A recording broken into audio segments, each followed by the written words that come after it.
सगळ्यांना नमस्कार, मी प्रिया आणि आज आपण एकदम साध्या सोप्या पद्धतीमध्ये सँडविच बनवणार आहोत। एकदम हेल्दी आणि मुलांच्या डब्यामध्ये सुद्धा हे झटपट तयार करून देऊ शकतो। चला तर मग वेळ न घेता रेसिपीला सुरुवात करूया।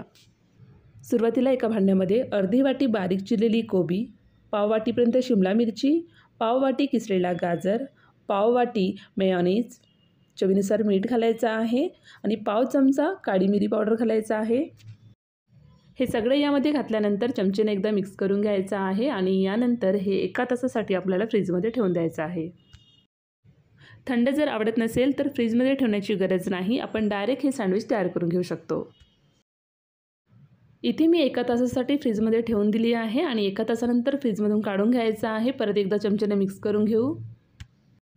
एकदा मिक्स करून घेतल्यानंतर हे बाजूला ठेवून द्यायचं आहे। दुसरीकडे इथे मी 4 ब्रेडचे पीसेस घेतली आहे। या ब्रेडचे ब्राउन पार्ट्स आहेत ते मी कट करून घेत आहे, नाही केलं तरी चालेल। सगळ्या बाजूनी इथे आपण कट करून घेणार आहोत। तर अशा प्रकारे तयार करून घेतल्यानंतर आता या ब्रेडच्या वरील भागाला मेयोनीज लावून घ्यायचं आहे। चारही ब्रेडला एकाच बाजूने मेयोनीज हे लावून घ्यायचं आहे।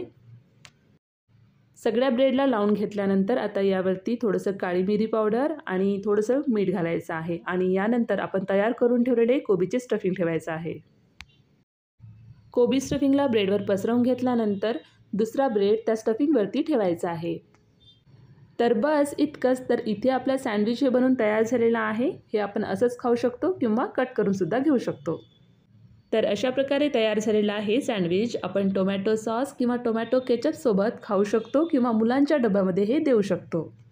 तर तुम्ही सुद्धा एकदम साध्या सोप्या पद्धतीमध्ये हे सँडविच नक्की ट्राय करून बघा। ट्राय करून बघितल्यानंतर तुम्हाला माझी ही रेसिपी कशी वाटली मला कमेंट्समध्ये सांगायला विसरू नका।